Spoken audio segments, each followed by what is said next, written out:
2 மாசம் ஆகுனா ஒரு 10 1 லட்சம். 1.5 லட்சம். 1.5 லட்சம் போதுனா.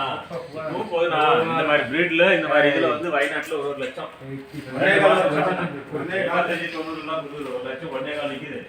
அது போறாங்க 1.5 லட்சம்.